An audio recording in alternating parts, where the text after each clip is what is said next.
حمد و ثنا اللہ احکم الحاکمین کے لیے، درود و سلام سید الانبیاء جناب محمد رسول اللہ صلی اللہ علیہ وسلم کی ذات گرامی پر۔ دنیا کی زندگی مومن کے لیے آزمائش، امتحانوں سے بھرپور ہے، اور کافر کے لیے یہ زندگی بڑی سہل اور آسان ہے۔ نبی کریم صلی اللہ علیہ وسلم نے فرمایا الدنیا سجن المؤمن و جنت الکافر۔ دنیا مومن کے لیے تو ایسے ہی ہے جیسے قید خانہ ہے۔ مشکلات، مصیبتیں، پریشانیاں، بے شمار قسم کی شریعت کی طرف سے عائد کی جانے والی پابندیاں، قواعد و ضوابط دیے گئے ہیں، نظام زندگی دیا گیا ہے، حدود متعین کر دی گئی ہے۔ اس کے اندر رہ کر آپ نے وہی کام کرنے ہیں جن کا اللہ اور اس کے رسول صلی اللہ علیہ وسلم نے حکم دیا ہے۔ آپ ان حدود کو تجاوز نہیں کر سکتے، اپنی مرضی سے کوئی کام نہیں کر سکتے، نہ کام کا انتخاب آپ اپنی مرضی سے کر سکتے ہیں، نہ ادائیگی کا طریقہ آپ اپنی مرضی سے ایجاد کر سکتے ہیں۔ کام بھی وہی کریں گے جو اللہ اور اس کے رسول کا حکم ہے، اور طریقہ بھی وہی اختیار کریں گے جو محمد رسول اللہ صلی اللہ علیہ وسلم امت کو سکھا کے گئے۔ جب آپ اتنے قواعد و ضوابط میں اور اتنے حدود کے اندر رہ کر کام کریں گے تو پھر بے شمار قسم کی عداوتیں، مصیبتیں، مشکلات، پریشانیاں، آزمائشیں اور تکلیفیں آپ پہ وارد کی جائیں گی۔ وجنت الکافر، اس کے برعکس کافر بڑی موج میں ہے، اس کے لیے کوئی قواعد و ضوابط نہیں ہے، کوئی حدود و قیود نہیں ہے، کوئی اس کے لیے پابندیاں نہیں ہیں، وہ اپنے مفادات کا اسیر ہے، جیسے چاہے، جو چاہے، جس طریقے پر چاہے کرتا جائے۔ دنیا میں اسے کوئی پوچھنے والا نہیں ہے، اس کے لیے آزادی ہی آزادی ہے، لیکن بالآخر یہ دنیا ختم ہوگی، یہ دی گئی مہلتیں تمام ہو جائیں گی، یہ جو رسیاں ڈھیلی کی گئی ہیں بالآخر یہ تنابیں کھینچ لی جائیں گی، اور انسان کی زندگی کا قصہ تمام کر دیا جائے گا، یہ زندگی کا سارا قصہ تمام کر دیا جائے گا، اور اس کے بعد اللہ ذوالجلال والاکرام کی بارگاہ میں پیشی ہوگی، وہاں حساب و کتاب ہوگا۔ جو دنیا میں ایماندارانہ زندگی رسول اللہ صلی اللہ علیہ وسلم کے طے کردہ قواعد کے مطابق زندگی گزار کے گیا ہے، پھر اس کے لیے بہترین صلہ، شاندار جنت، ہزار قسم کی نعمتیں، اور وہ والی زندگی پھر اس کی مرضی کے مطابق ہوگی، وہاں اسے کسی قسم کی کوئی روک ٹوک نہیں ہوگی۔ لیکن جنہوں نے دنیا کی زندگی اپنی مرضی سے گزاری ہے، وہاں ان کی ساری مرضیاں اور ان کی خواہشات سلب کر لی جائیں گی، وہاں ان کے لیے کچھ نہیں ہوگا سوائے اللہ ذوالجلال والاکرام کے غضب کے، اس کی ناراضگی کے، بھڑکتی ہوئی جہنم کے، رسوا کر دینے والے عذاب کے۔ کافر کے لیے آخرت میں کچھ نہیں ہوگا۔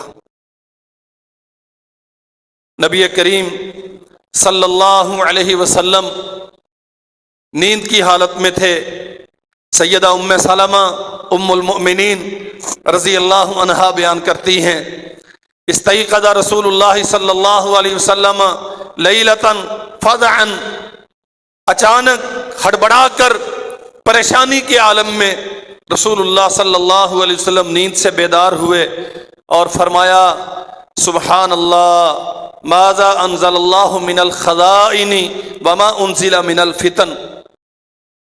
اللہ ذوالجلال والاکرام نے کتنے ہی خزانے نازل کیے ہیں دنیا پر، وما انزل من الفتن، اور کتنے ہی فتنے اور آزمائشیں اتاری گئی ہیں دنیا والوں پر۔ اور فرمایا من یوقظ صواحب الحجرات، کوئی ہے جو حجروں میں سونے والی میری بیویوں کو جگائے تاکہ یہ نماز پڑھیں. یرید ازواجہ لکی یصلین. خواب میں رسول اللہ صلی اللہ علیہ وسلم نے دیکھا کیا ہے، بیدار ہو کے فرمایا کیا ہے؟ ماذا انزل اللہ من الخزائن وما انزل من الفتن. اللہ نے بہت سارے خزانے زمین پہ اتارے، بہت سارے فتنے اتارے گئے ہیں زمین پر، اور فوری طور پہ تمنا کس چیز کی ہے؟ میری گھر والیوں کو، میری ازواج کو آواز دے کے جگا دو، لیسلینا، تاکہ یہ اٹھ کے نماز پڑھیں. اس کا معنی کیا ہے؟ گزشتہ کئی خطبات میں ہم نے قیامت سے پہلے آنے والے فتن کا تذکرہ کیا ہے. آج انشاءاللہ میں چند وہ چیزیں عرض کروں گا جن کے اختیار کرنے سے ان فتنوں اور مصیبتوں سے انسان بچ سکتا ہے. نبی رحمت صلی اللہ علیہ وسلم نے فرمایا لکی یصلین، تاکہ یہ نماز پڑھیں. اس کا معنی کیا ہے؟ عبادت، اللہ کی بندگی، اس کے سامنے سر بسجود ہونا، اس کے ساتھ مضبوط قسم کی وابستگی، اور خاص طور پہ رات کی عبادت، تنہائی کی عبادت، تہجد کی نماز. اللہ ذوالجلال والاکرام کے ساتھ یہ مضبوط تعلق انسان کو بہت سارے فتنوں سے محفوظ رکھتا ہے. دنیا میں بہت ساری مصیبتیں آتی ہیں، بیماری آتی ہے تو ہم دوا لیتے ہیں. بسا اوقات موسم کی شدتوں کا اندازہ ہمیں قبل از وقت ہو جاتا ہے، سائنسی آلات بتا دیتے ہیں اتنے بجے سے اتنے بجے تک سورج گرہن ہوگا، لہذا سورج کی طرف دیکھنے سے اجتناب کیجئے. فلاں فلاں دن شدید طوفان اور بارش کا امکان ہے. ہم پیش بندی کے طور پہ پہلے سے حفاظتی اقدامات اختیار کرتے ہیں. یہ آنے والے فتنے اور مصیبتیں، رسول اللہ صلی اللہ علیہ وسلم نے فرمایا ماذا انزل من الفتن، کتنے ہی فتنے اتارے گئے زمین پہ. جاؤ، جا کے میرے حجروں کے دروازے بجاؤ، میری گھر والیوں کو جگاؤ. شاید یہ بات سیدہ ام سلمہ ہی سے کہی گئی کہ آپ تو اٹھ گئی ہیں، دیگر کو بھی جگا دیں. لکی یصلینا، آسمان سے نازل ہونے والے یہ فتنے اور مصیبتیں، ان سے بچنے کا طریقہ کیا ہے؟ عبادت کرو، اور خاص طور پہ رات کی عبادت کو اپنے آپ پہ لازم کرو. جو راتوں کی تنہائیوں میں جس قدر زیادہ اللہ ذوالجلال والاکرام کے ساتھ مناجات کرے گا، اللہ کا الحاکمین اسی قدر زیادہ اسے ان فتنوں اور مصیبتوں سے محفوظ رکھے گا. اور فرمایا رسول اللہ صلی اللہ علیہ وسلم نے رب قاسیۃ فی الدنیا عاریۃ فی الآخرہ،